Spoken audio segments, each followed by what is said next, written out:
You are on the brink. You are on the brink. You are on the brink. Warning. Warning. Proceed at your own risk. We are now entering the underground. The algorithm has no power here. Your eyes and ears are vulnerable. Prolonged exposure may cause psychological damage. If you experience symptoms, return to the surface at once. Welcome to the Brink Film Club.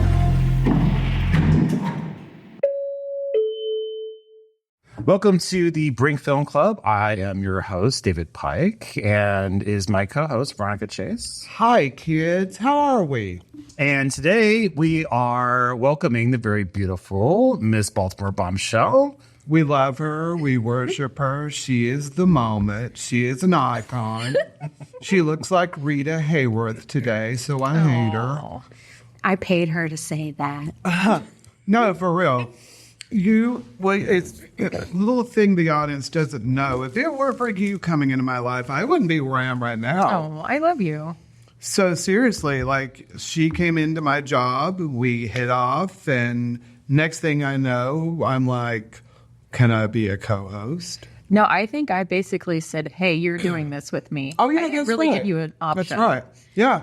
And then I came to David and said, a little over a year hey, later. Veronica's doing this with me. And he's like, okay. Right. Like, all right, I'm good. Bring the cross-dresser in. Let's see what she's got. And you're still way more fabulous than me. That's debatable. It's a different version of fabulous. Well, it's just so funny because I'm the drag queen and you're the one in sequins. I find that interesting and I love it out. Love it. How did you get into film? What is you do B-movie night at the screening room. And how did you get into B-movies? So I am the Tucson Elvira. If you ordered Elvira off of Temu, not even Wish, it's that bad. Temu. So growing up, my parents were really strict about what pop culture we could watch and listen to and get involved with. So I grew up on all old movies. My grandfather, my uncles, and my dad, and my sister and I, and my mom would sit in my grandparents' basement and watch old B movies on a projector and just rip them to shreds. So we were the original MST3K. And then when the show came out, my uncles were all really pissed off that we never monetized this. But yeah, I just grew up watching these and laughing at them. And I mean, come on, they're ridiculous. The Crawling Eye is the most favorite movie in my family. It's kind of a litmus test. If you think you want to date someone seriously, you have to have them come over and watch The Crawling Eye. And there's only one way to react to this film. Mm-hmm. And it's with complete adoration. Because it is a cinematic masterpiece. When are you going to show that one here? Oh, we've already done it. We need to do a second one. Yeah, because I haven't seen it. It's amazing. It's probably been about 3 years since we've done it. I think it was our second film we did. Yeah. Oh, bring it back to rotation. Yeah. Yeah. Oh, yeah. But that's what we grew up on. So, and then during COVID, I just kept watching them more and more. And my grandfather and I would just talk every week about different B movies. And I still have all of these voicemails from him basically calling me up and going, hey, I saw this movie on TV. I only saw 10 minutes. And there's a monster and a girl with fat ankles. And the gal kept crying. And I don't know if it's because of the monster or her fat ankles. Anyway, I don't know what it's about. Go watch it. And I would track down these films, and then I would tell him what they are, and he'd try to find them and watch them, and I'd watch them. So it was kind of a bonding experience for us. Attack of the Cankles. Attack of the Cankles. So when David and I met, and he was like, hey, do you want to do this B-movie night thing? I was like, yeah. And I told my grandfather, and he was the biggest fan and would constantly be calling and be like, how many more days till your next B movie? What are you going to show? I need to know. No, you need to show this one. So he was basically picking out the movies I love for it. B movie. Yeah. Who's programming? Yeah, he was programming. So I love it. yeah, he passed last Christmas, but one of the last lucid moments he had, he was asking about B movie. Right. So yeah, he loved it. It was fun. That's a beautiful legacy. Yeah. It really is. Yeah. But the fact that it is familial, the fact that it was something that was a part of your growing up, Yeah. it wasn't something that you necessarily tripped into later in life. It was something that was just a part of your family. And when Gerald Gray with the Tucson Daily Star interviewed me for a paper, I sent the article to my grandfather, and he would tell everybody he was mortified that this was his legacy, but he really loved it. So I mean, a legacy is a legacy. How are you going to be mortified about it? The fact that you left a thumbprint on the zeitgeist. How can you be upset by that? I mean, he was larger than life. So I mean, he loved this. I loved this with him. So Well, it explains Miss Baltimore Bombshell now, doesn't it?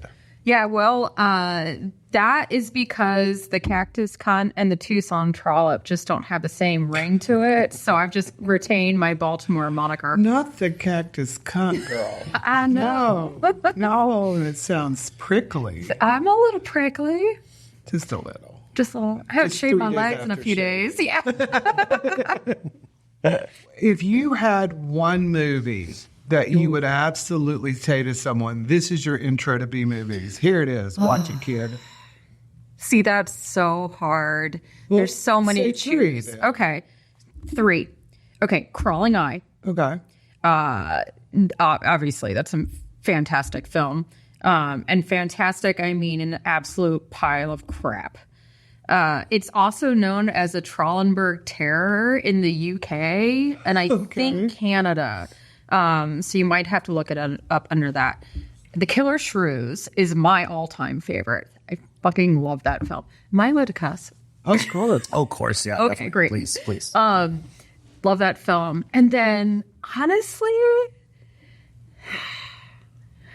it's almost a 3-way tie between Son of Godzilla, That's a classic. Great one. the original Gamera, because I love Gamera. Yeah. And then it would be, I don't know. I feel like I should pick like a really famous one, but I'm going to go with Catwoman from the Moon. Oh, yeah. Yeah.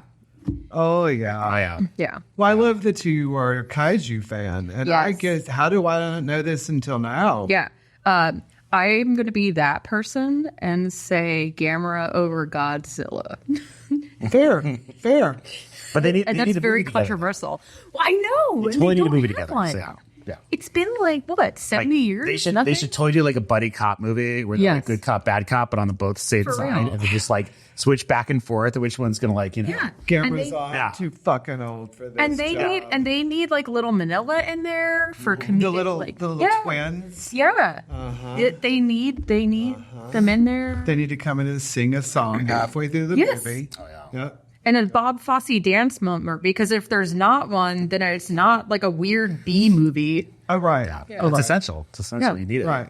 And Forrest Tucker drinking a cocktail somewhere. That's all I want. I think this sounds like Nirvana in a film can. Yeah. Yeah. Yeah. I love it. Love Yeah. it. Love it. Love it. What about those? Is there a string that ties those movies together? Is there something that you would say is a predominant theme for those that makes you love them? No. I think it's just the absolute ridiculousness. So growing up, I only watched old TV. So I grew up on Leave It to Beaver, I Dream of Jeannie, Get Same. Smart, that. Yeah. I wasn't allowed to be watching Fresh Prince or Full House or anything, or any of the things my peers were watching. Right. So growing up, I was just watching that. And the original Batman is to me, Adam West is Batman. Right. Nobody else is Batman. Right. And I catch a lot of flack for that, but I'm like, that's Batman. It's ridiculous. And I think that there's just so much fun and joy from these movies that you're thinking, my God, they thought this was a serious film back in the day. And we're watching this now going, what the fuck? I mean, the killer shrews. Have you seen the shrews? They're dogs with bad weaves. Ooh, sounds like drag queens on 4th Avenue. Yeah. Oh, but worse. Oh, worse? I mean, worse. Oh, Jesus. Yeah, they got like pool noodles for teeth. It's so bad. And you're just watching this going, like Robot Monster. It's a man in an ape suit with like a fishbowl on his head with an antenna. And that's supposed to be terrifying. I don't know. I love it. No, that was a great Yeah. But legitimately, they did have some really great films back then. Right. That were really, like, they were really scary. I thought that, but well, I don't know, House on the Haunted Hill, I thought was legitimately terrifying as a kid. Them. Yeah. Them is Them. actually really, really good. Yeah. It's one of my favorites. Yeah, there's actually a scene in the beginning of The Crawling Eye that is actually truly terrifying. And then you've got other stuff that hits you a little bit different, like Last Man on Earth, Invasion of the Body Snatchers. I mean, that's terrifying still. Yeah. And then I'm trying to think of the name of that one. I'm gonna forget. But there was some really good social commentary on some of these back in the day. Films like The Night of the Living Dead as well, also terrifying, but had great social commentary of the time. Right. And you just think, wow, these are so ahead of themselves. Right. And then you have other stuff like The Attack of the Giant Crab Monsters that you're just like, the hell were these people on? Well, it's not so much the production quality and it's not so much the final product, because at one point there was someone really putting heart into it. Oh, yeah. And I think that's what you have to have as an artist to be able to have something that stands any kind of test of time, is there's got to be some belief in it for the people putting it together. I mean, some of the commitment to the acting in a lot of these. Right. And you see that, I think, with a lot of the Japanese films of the time. The Starman movies. Yeah, the superhero. Yeah. Those, everybody commits to their part so deeply. And they are believing in this. And it is a thing. And I just love that. Oh, yeah. Yeah. Yeah. Well, I mean, that actually would be a good segue into the Japanese movie. Yes. Oh, yes. Yeah. Yes. Hi, children. I brought you a gem this time. I said to myself, what is the weirdest, freakiest, perverted superhero I could find of? And I found him. So the movie that I brought this time around was called Hentai Kamen. It's one of two movies. The Hentai Kamen is the first one. The second one is Hentai Kamen Abnormal Crisis. And basically the synopsis of this movie is a hero wearing panties as a mask and a mankini slays bad guys with deviant martial arts and more. And one of his specialized attacks is his crotch attack. Yes, answer. Oh, this hand draws self. Realize I serve myself. And next time.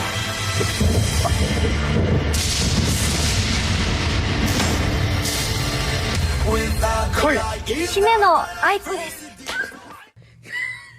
Yeah. I was so worried watching this because I just saw the first word and I'm like, what the fuck is she having us watch? Hentai. Yeah. That's all you need to know.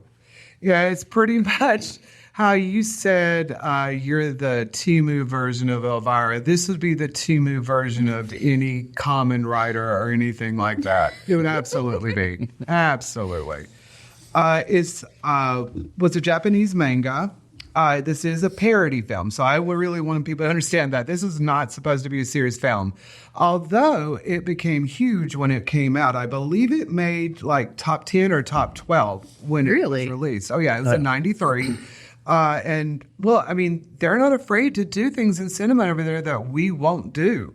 So the idea of two guys spinning counter and clockwise while their crotches touch not only is a vision they can see come to life, but it's something they think is absolutely fine and dandy. Yeah. And I love that for them.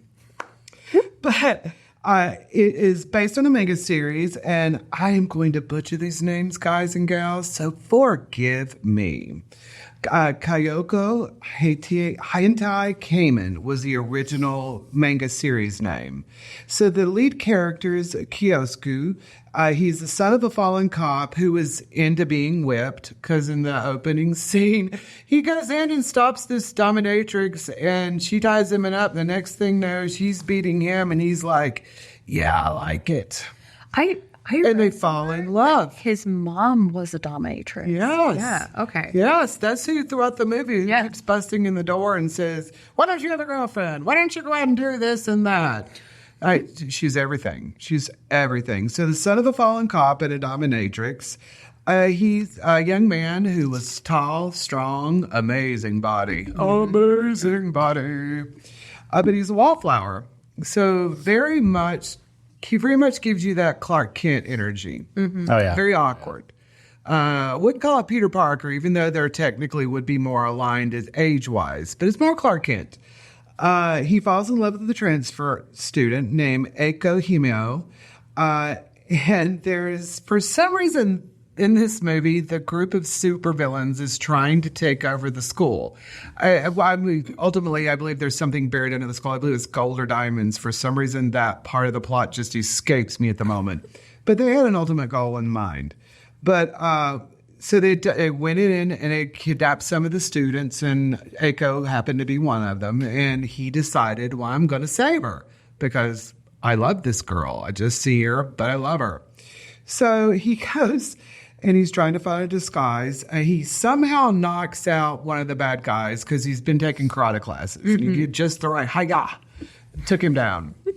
And so he decides, well, I can't go in there looking like this. They'll know it's me, not him. So he decides to put on the villain's costume, and for some reason can't find the mask, but he finds a pair of panties and slides them on over his face. And then suddenly this strong urge, as he calls it, magma, welling up in my body. And while trying to follow the hostage situation, like I said, he discovers the panties, puts them on his face. It awakens dormant superpowers. Apparently, he needed panties to trigger his mutant gene. Like, why not? Why not? And that, combined with the influence of his father's strong sense of justice, transforms him into a superhero. And it goes from there. He faces various supervillains. The villains have some of the best names. Goody Two-Shoes Man, Pleasant Man, Manly Man, and my favorite, Slender Fit Man. No one's buff anymore. No one's ripped anymore. The girls like you gangly. That's basically what he's saying. That's basically what he's saying to you. He's like the lead singer of the Black Crowes, basically. Oh, my God. Basically. The end culminates in a giant mecha showdown with the way that he kills the mecha. Let's just say he goes through a crotchal attack on this one. It's great. It's great. It's amazing. It's amazing. It was featured at one point as the worst movie of all time, which I would honestly argue. Yeah, that goes to passion. Yeah. But I wonder if it was for Japanese cinema, not us. Because you and I have hosted some movies. I've looked at you and been like, what the fuck? Yeah.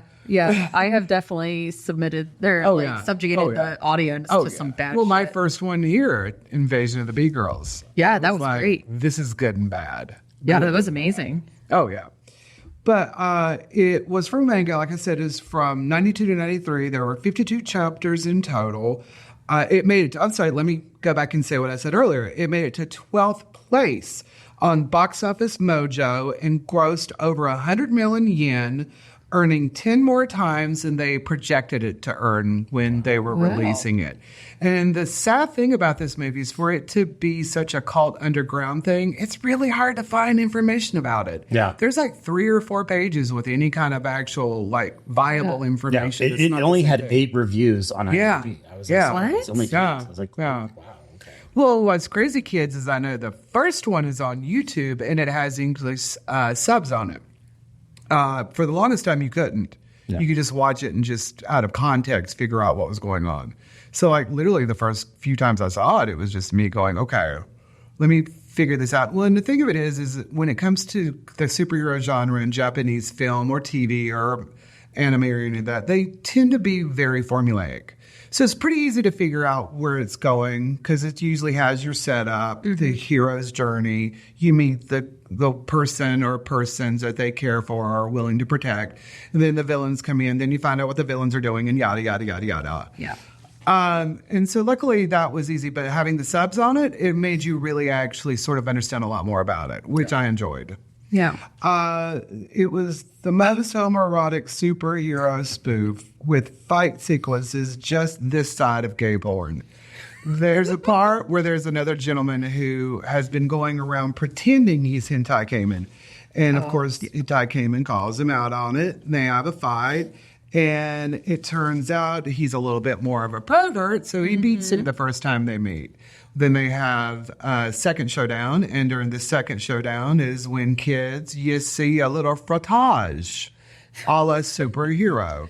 It's basically two windmills joined together by two bulbous cocks. That's basically it. Yeah. Sounds like a great movie. Even if you're a straight hetero identifying man, do yourself a damn favor and watch this movie. It's worth it. I had fun. I had total fun watching this movie. So yeah. I was like, why have I not heard of this movie before? Yeah. Why is it finally popping up? It came out in 2013, so it's like good 10 years that passed me by. And I'm like, how did I not know about this movie? Well, you can buy it on eBay. And they have some really interesting special edition collector's editions that you can get. And I've yet to do that, but I'm going to. Yeah. I want that. Oh, yeah. I was just watching this, and I love a movie where I'm sitting through it, and the more I'm watching it, the more confused I am. And I was already confused at the beginning, and then it just got worse. And then at some point, I think it was during Pleasant Man, I just started laughing hysterically. Because the whole thing is ridiculous. Well, the villains have they take themselves so seriously. Oh, so seriously. It's very much, if you've ever watched Sailor Moon, just for an example, they would have some of the goofiest monsters that she would fight each week. And they were so dead serious about it. I am here. This is what I give. This is who I am. Now, lean in. And the filmmakers, the actors, everyone, God bless, they leaned in. If anything, I would almost say this would be a Japanese evolution of the Adam West Batman spirit. Oh, yeah. Because it knows what it is. Yeah. It doesn't try to tell you that it's great Russian drama. It doesn't try to tell you that it's the retelling of Citizen Kane. It literally says, here I am. I've got panties on my face. I'm ripped as hell, and I'm wearing a mankini, and I love to stick my dick in dudes' faces, but on a gay way. Yeah. Which is so crazy. Yeah. I love that. Yeah. God bless Japan. Yeah. Yeah. Yeah, that was the other thing. Is like that body was fit. Oh, right? What? Is that oh okay? My God. I maybe I'm like wrong, or whatever. But is that a different person? No, because it has the panties. That's him. Because when he has the panties, also he has a mask. Right. Right. And so that's another thing I didn't know where he got that mask. I was like, okay. Well, or is that from the bad guy he beat in the beginning? He took that mask, and where is that? Well, no. Well. I don't know. I just always assumed that it was his superpowers showing up. And since it was based on a manga, I'm pretty sure the costumer was like, well, when he's in superhero form, let's make him look as much like the manga as possible. Yeah. That was sort of what I always sort of just came to the conclusion of. But I never thought about it the way you did. Well, I mean, obviously, when he puts the panties on, then the mask automatically shows up. So I think it was... Right. It's part of the, you're right. It's part of the whole thing. Plus, people could technically see who he is. They can see who he is. Right. Like the girl. Right. If that was early on, it was just the panties. They would not even know. Oh, I mean, for God's sake, Linda Carter just had a ponytail and glasses, and people would stand right next to her and go, oh, do you know what Wonder Woman is? Yeah. Like, what? It was so ridiculous.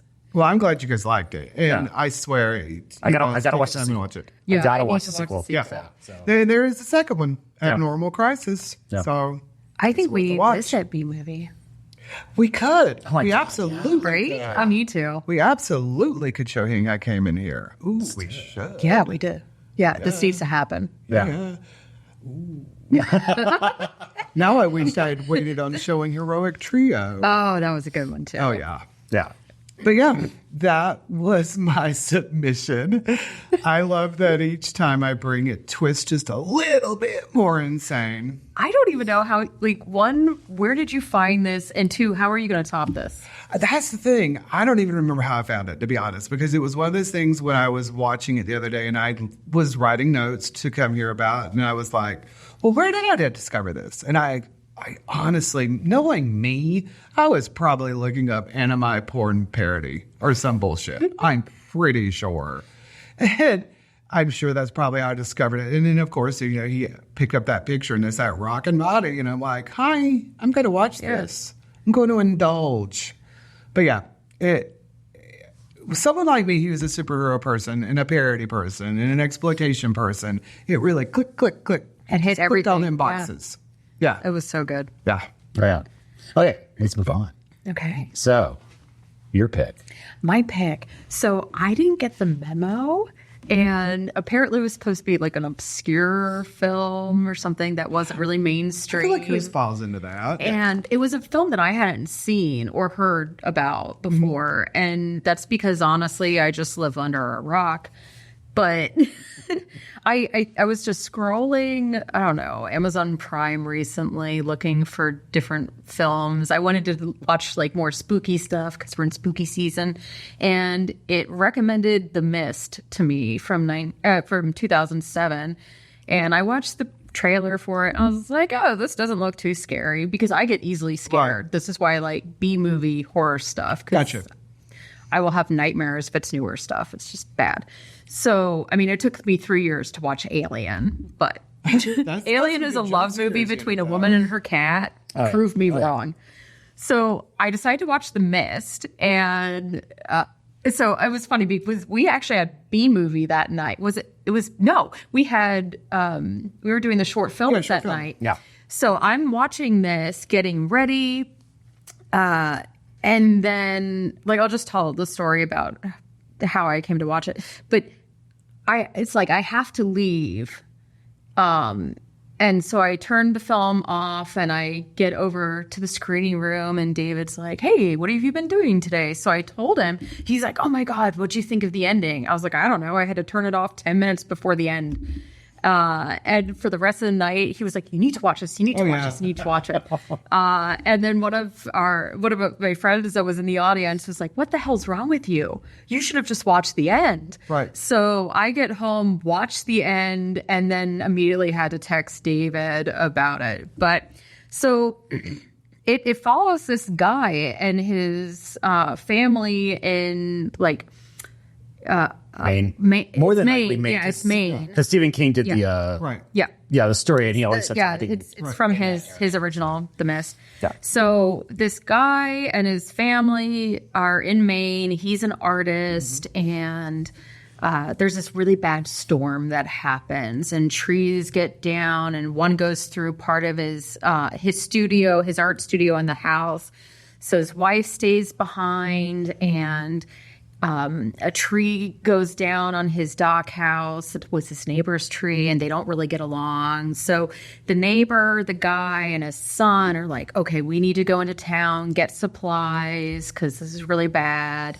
And there's some weird mist kind of moving off the mountains and across the water. So we're just going to go into town. And as they're driving into town, they see all of these military trucks, like a convoy coming through with all these soldiers, like racing the other way. And they're like, well, that's weird. So they get to the supermarket store and they're picking up what they need. And then these sirens go off.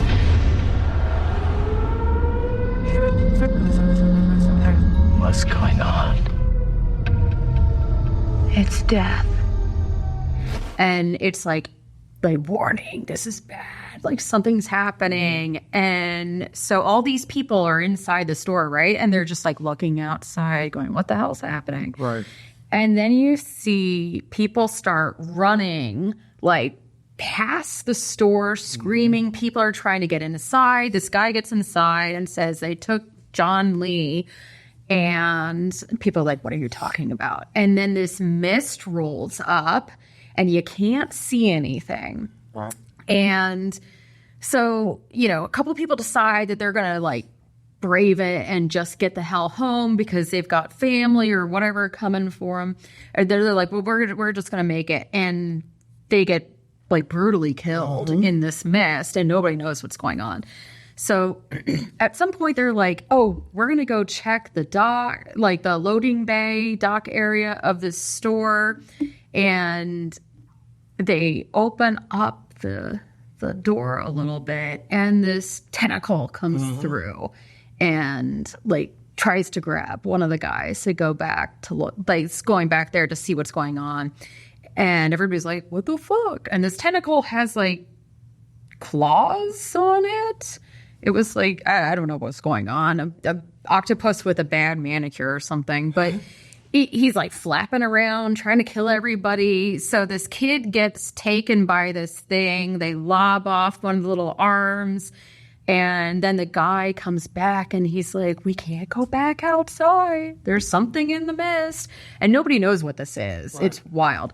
So meanwhile, there's a lady in the store who's, yes. And Marcia Gay Harmon. Yes, I love her. And it was so fun to see her play a role like this. Yeah. Where she was like, this is the end times. It is happening. Like, this is God testing us.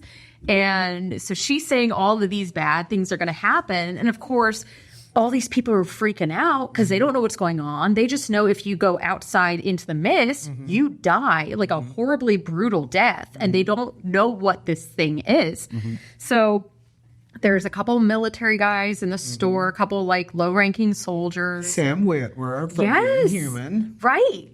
I was like, oh, I recognize him too. There were some good names in this. There's also the woman who played, oh God, I forgot her name. She was on Walking Dead. Yeah.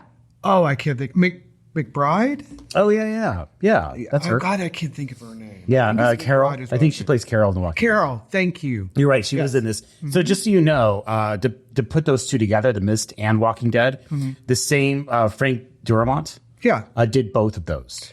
Oh. So he did the first season of The Walking Dead. He was the showrunner. And so he also did this as well. Yep. Yeah. So. There's some amazing character actors in this movie.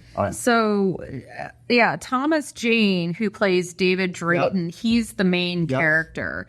And so Marcia Gay Harden is now this evangelical, like, sort of prophet. Yeah. And as people are freaking out, they start listening to her more and more. And what was so interesting is all of these large mutated bug creatures start showing up, and you're listening to her talk about end of times, and you're seeing these like giant mutant locusts show up, and I'm like, oh my God, they're going through each of the 7 plagues, and they never quite got there with the plagues. Like, somewhat? Well, it was crazy. Yeah. It's her character and how she got everything sort of revved up is kind of a mirror on what we're dealing with right now. Today's society. Yeah, for sure.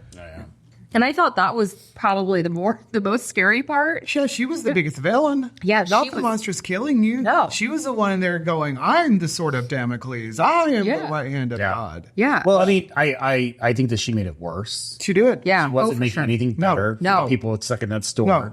She was like, it was creating literally, it was divisions. Yep. Right. Which obviously we see nowadays. Right. Yeah. The political landscape, but it's within that store. That's like it's a community. It becomes a community. It's like a microcosm of society. Yeah, she's over there at that pot with that spoon stirring that shit. And you've got those people who are like, I'm not going to listen. I'm going to go out. I'm doing my own thing. And then they when get the one killed. woman goes off on her, Yeah. live for Oh, that. that was so Live good. for that. So all of this is happening. The bugs get inside. I mean, they're in a store. The whole front is glass. Yeah, yeah. So you know at some point this is going to break. Yeah. And as these giant bugs come in, then these like large scorpion things come in that are, like a story tall. They're huge. They're way bigger than any human. Egyptian curse. Yeah, that's just what I was thinking, Yeah. So these scorpions come in and they're killing the locusts, but they're also killing the people. And at some point, Thomas Jane decides, I'm going to go take a few people. We're going to, like, the mist is letting up maybe a little bit. We're going to go next door to the pharmacy to try to get some medication for the people that have been injured. Right. So they sneak over there. And as they do, they find some of the people that got taken in the mist that are wrapped up in these, like, silk, like, spider-webby cocoons, and realize that there's, like, giant spiders, which normally I'm fucking out. Oh, yeah. No, I won't watch Arachnophobia. I don't like spiders. Not happening. Yeah. No. So, but they see these people and they're like, what the hell? So it gets weirder because you're never really quite seeing what this monster or monsters are, because there's so many different ones, right? Oh, yeah. So they get back into, you know, the safety of the store, but Marcia Gay Harden's character is just riling people up even more. And then there's a slap fight scene that's amazing. Yep. And she kind of gets taken down a peg, but people are still freaking out. But it ends with, you know, Thomas Jane's character going, we have to get out of here. Like, my son, because the lady, Marcia's character, wants to go ahead and start sacrificing people to, like, appease God. So she decides that, you know, the main character's son needs to be sacrificed. And this kid is what, like 9 or 10, somewhere around there. Yeah. So what's weird is there's this other woman who I guess is just a townsperson, but she and, like, you know, the lead character keep making eyes at each other, and then she's watching the kid. And the whole time I'm going, something's going on. They're boning. Like, clearly. Right. Yeah. Something's, so subtext, sub-story here that never gets really fully resolved. Yeah. But somebody else watch it and tell me what's happening. I didn't read the book, so that's probably on me. But yeah, so they decide that they're going to try to escape. And as they escape, a couple people in their group get picked off by a ginormous, like, 30-story tall scorpion spider thing. But I don't know what it is. That was the thing about this movie, is that the creatures. Yeah. The creatures were very horrifying. Like that spider. Yes. So it became, like, worse upon worse. Like, oh, look, there's big mosquitoes, but then they also do this to you and this happens. Oh, there's spiders. But then they also, like, lay eggs on you. And it was like, okay, what's really bad? And then let's take up a notch. Take it up a little bit and more. then let's take it up another notch. Yeah. And they just kept it. The creatures were like, when I first time I ever seen this movie, that's the thing that got to me the most. Was like, because it just got worse. Yeah. Well, and the thing was, you don't know how many creatures there are. No, yeah. And then there were so many kinds. So then I was thinking, what are we not seeing? There's got to be more in the midst of different horrifying creatures that we're not seeing. I think it's one of those moments when the filmmaker said, well, whatever your mind can come up with is way worse than anything I can visualize. Yeah. You know, what I loved was the little critters that came in first. Very reminiscent of the little, they're like I'm not sure what the critters were. The ones from Cloverfield that kept falling off of it. The little ones that would jump on your back and kill you. Oh, okay. You know what I'm talking about? I think, Kind of reminded me of those a lot. Yeah. But so they you know, Thomas Jane's character, I keep calling him by his actual name, but David Drayton, he and this woman, his son, and then his, like, elementary school teacher, and then another guy, they get into his car and they start driving back to, you know, the Drayton house, and that's when they find out that the wife has been made into this, like, spider sack. Yep. So, like, that's not going to happen. So then they start driving down to, like, get south of this mess. But as they're driving through, like, Portland, Maine, like, nothing's really happening. And at some point they hear this, like, boom, boom, boom, everything's shaking. So they stop, and this ginormous, like, I don't know, what, massive fucking spider creature starts walking over them, like, doing his own spider things. Like, he's just crossing the road, you know, going to the bank. Right. And that's when I turned off the film because I had to get to the screening room. Oh, yeah. Yeah. But so I get home and I'm all hyped, and I'm also freaking out because I'm like, oh, I'm not going to sleep tonight. This is going to suck. They're going to make me watch this at 11 o'clock at night. I'm not going to sleep. It's going to be horrible. So the last 10 minutes, so don't do what I did and just turn it off. Watch the last 10 minutes. So the last 10 minutes, they like keep going, but then the car runs out of gas and they're like, but we don't know what to do. We're basically going to just die. There's no way to survive. And so they have a gun and it has 4 bullets, but there's 5 people in the car.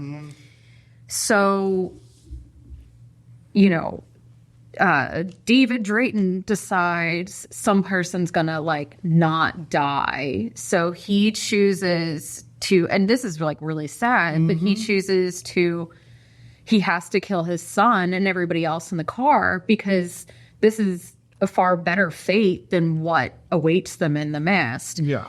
So it happens, and he gets out of the car completely overcome with emotion, just screaming for one of the monsters to take him. And at that moment, the mist starts dissipating and the military comes through and they're picking up survivors. Yeah, it's one of those moments when it's just like this horrible, depressing thing. And all of a sudden it's sunshine, happiness, and rainbows. Literally, had you waited 1.5 minutes. Yeah, just wouldn't minutes. have had to have killed all those people. And all I kept thinking was, oh my God, I hope there's a good therapist for this guy. Oh, yeah, because he's fucked. He's fucked. Oh, yeah. And I think that it wasn't, I didn't find it a scary movie. It was just, it was more psychological, like tense in that way. And the ending was, you weren't joking, David. That's an intense ending. And that really, that stays with you. Oh, yeah. So I loved it. I thought about it for days and days after. Yeah. Days and days after I thought about that. Yeah. Couldn't shake it out of my head. I'm just like, oh my God. Well, the first time I saw it, I was in Portland, Oregon. And I was literally watching it in the morning as there's fog and mist out everywhere. You don't So it set a mood. Yeah. Not gonna lie. Yeah, it was. I thought it was really well acted. You know, for 2007, like we look at our special effects now and oh, they're amazing. Stuff from back then, not great, but they were still really good. I think all the characters, the townspeople, it's like, you know, people like this in real life, and I think that the film did a really great job of creating that, like, oh my God, like I can see this happening in society because I see these people around me. I just thought it was really well done. I like. Well, when I opened it up at first, I was like, the mist. I was like, what's this that familiar?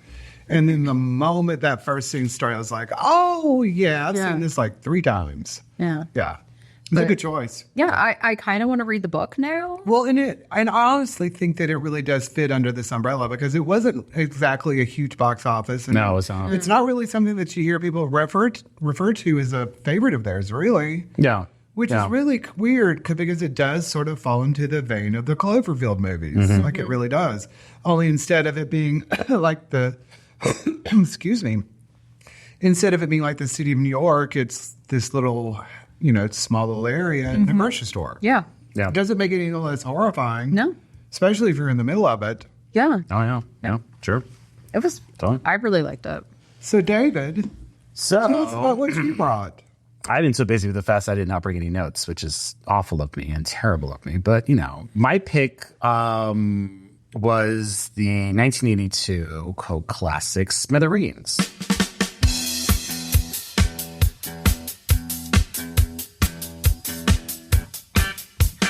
I'm telling you, this is business. This guy used to play in a band at The Connection.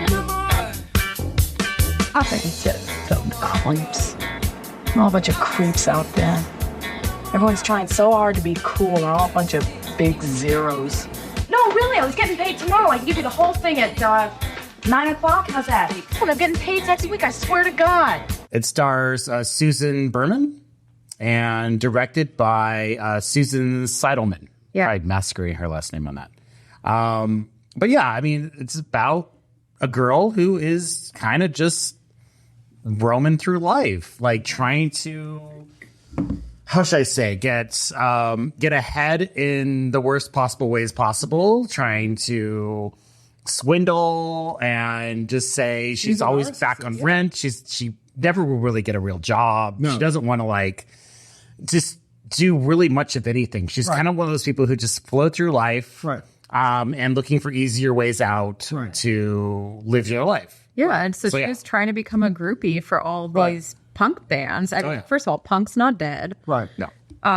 But this is like hitting at when the punk scene in that era was moving from the East Coast to the West Coast. And so, yeah, she's kind of navigating that as well. Oh, yeah. She's her idea is to go to LA, get all this money, whatever. And she meets this guy who's a really nice guy.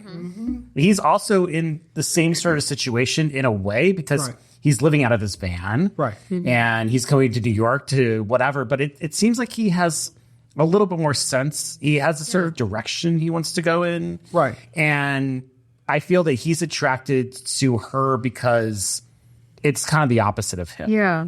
And he really is lusting after her, and she's pretty much just using him. Yeah. For like, hey, can I crash, whatever. And then like, she's always looking for something better. Right. Yeah. So she tries to get with Richard Hell, who's in the band in the movie. Yeah. Who would have known Richard Hell acting? He actually is he was phenomenal. He was really good. I know. Yeah. I know. And so his whole living situation was interesting. Yes. Yeah. Oh yes. The blonde who you found out is his wife. Yeah. Yeah. And she goes, well, yeah, he married me. Yeah. She's just sitting on the stairs, just nonchalantly smoking, talking about it. But how I saw his character was very similar to her. Yes. Yeah. And they were almost the same. So you knew that he was probably going to screw her over, and eventually he does. So, I think Paul, the kid living on his van, like he's from Montana, he's doing this great American road trip, and he says he wasn't planning on stopping in New York City, but he does, and that's where they meet.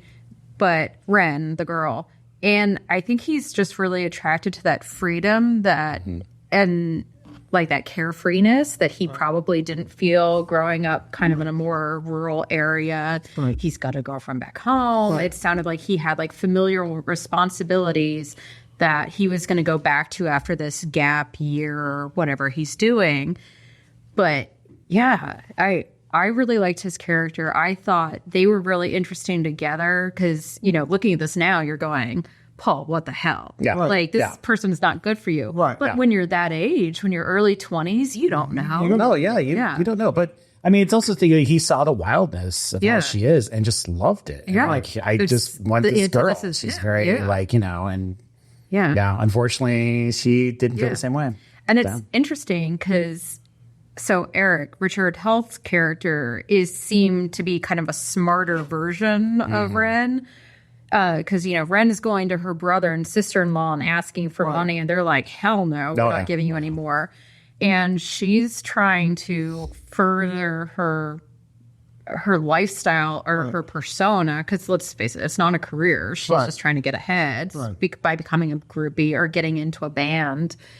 And we never see her actually play anything, so we don't know if she's actually a musician or what. And she sneaks into the club every time. Yes. I'm on never the guest list. Yeah, never. She's just like, I'm on the guest list, just barrels to the door. Like, Yeah. And it's like, you're looking at her, but then you see, Eric, and you're like, well, he's in the band, but he's so much like her, but he's doing this in a more sophisticated way, where he's actually, like, getting out there and making money and furthering. I mean, I mean, he actually has a place. Right. I mean, she loses her place in the beginning. Right. Yeah. Can't come up with rent. Right. So You'll hear from my lawyer. What was so great is because what was wild to me is because you're watching her and you're like, this is a young woman self-destructing, but she still had plenty of friends. Yeah. But they were all kind of like, we're still going to be friends, but we're not going to pay your way anymore. And I think that's so interesting because how many of us have had that friend that we're like, I'm just not going to talk to you anymore. Yeah. But so I thought that was kind of. And at times she seemed to kind of look out for that friend who was trying to hook up. She was like, okay, we're getting out of here. So in a way, it seemed like she was a good friend, but then I also felt that maybe she did that because she needed that person, and that person, it was just, Yeah, it was like There was an alternative motive. I don't think she did that to be a kind person. yeah. I almost read it as jealousy, to be honest. Yeah. Well, and she wasn't getting anything out of that situation because she found out the guy had no money and didn't have the connections that she wanted. Right. So then she's like, no, we have to leave. All right, we got a ditch. Yeah. Yeah. So, Oh, and I believe it was her, Colleen? Oh my gosh, I can't remember her name. She had the long, wavy, dark hair. Okay. She was in Moonstruck. Oh, really? Oh, wow. Okay. She worked in the bakery with, oh my God, I'm drawing blanks today. Ghost Rider. Oh, Nicolas Cage. Nicolas Cage. She worked in the bakery with Nicolas Cage. Yeah. She only had like 3 or 4 decent lines, and she was basically sort of set up as the woman who worked with him who pined for him for years.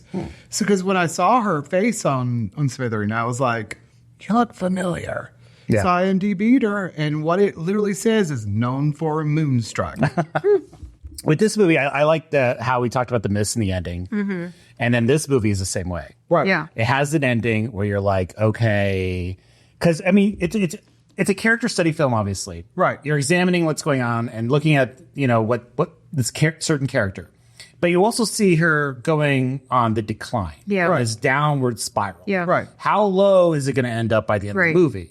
And then by the end of the movie how low it Yeah. Oh, yeah. See, and that's where it's like, you see her look back. Like, does she say yes or does she flip him off? Because I could see either. I'm thinking more yes. And the reason why for that is because the way she looked back. Right. And it was like she has no other options. Right. There's nothing she has. She has no place, no friends. Yeah. Right. There's no options left. Right. I think she just said, okay, this is how it's going to have to Well, go. leaning towards that, I want to be like, she just was like, fuck you. No. I don't think she was hardcore enough. No, I don't think so. Ultimately, at the end of the day, she has to have someone to lean on.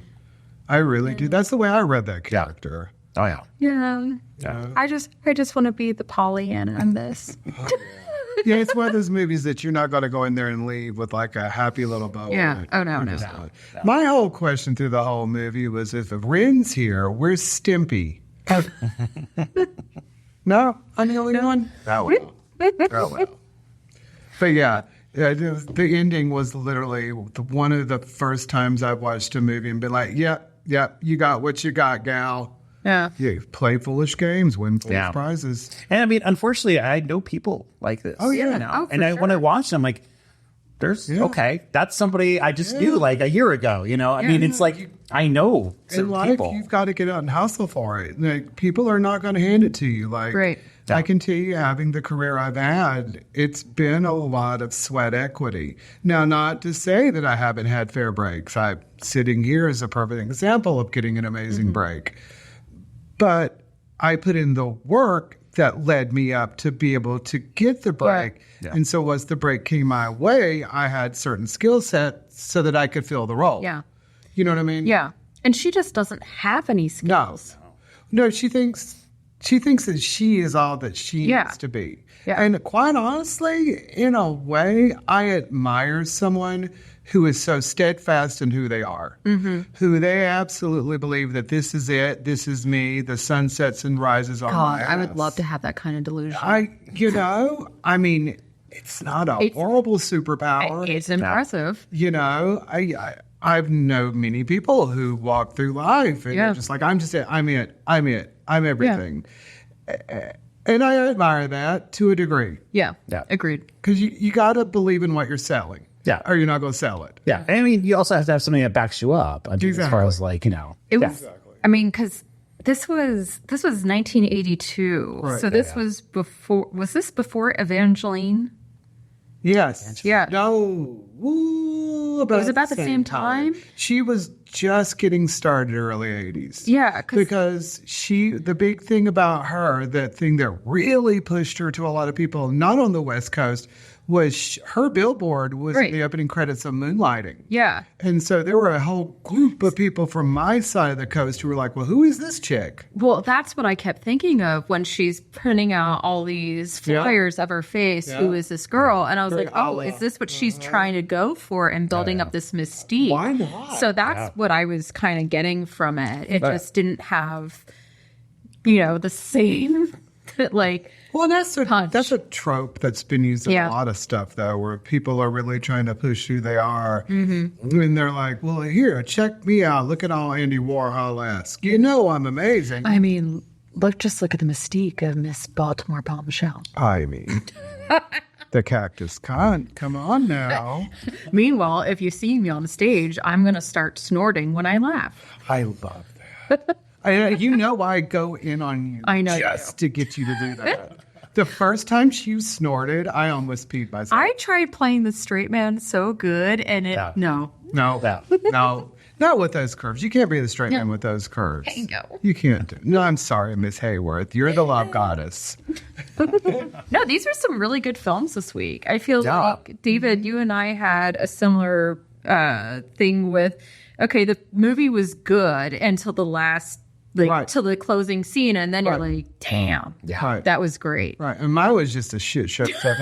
Yours was the comedic relief we needed. Yes. My movie says a lot about me as a stage performer. Doesn't it, though? I can't wait to watch the sequel. Oh, my God. It's Yes. good. It's good. I was thinking, would this be a great Halloween costume? They're hoping, look it up. Hentai came in cosplay. Oh, yeah. There was this one dude. I hope he dresses like that all the time. Yeah. Oh, yeah. Yeah. There's even someone who built the cardboard mecha at the end. My God. Really? Oh, yeah, with the great big, Oh, yeah. Oh, yeah. Well, I don't know why. When I've been saying cock and ass there all the time. I have no idea. Very demure. My Pollyanna kicked in midday. I'm sorry. It was my fault. It happens. All right. Well, we're going to wrap this up. Thank you so much for being here. Thanks. It's Baltimore Bombshell. Thank you for having me. Yeah. But yeah, kids, thank you for coming out and listening. We love you. We hope y'all the best movie experiences. And feel free to hit me up on my socials, Veronica Chase. Would love to hear your recommendations for movies, TV shows, anything in that vein. Anything else, David? No, I think that's about it.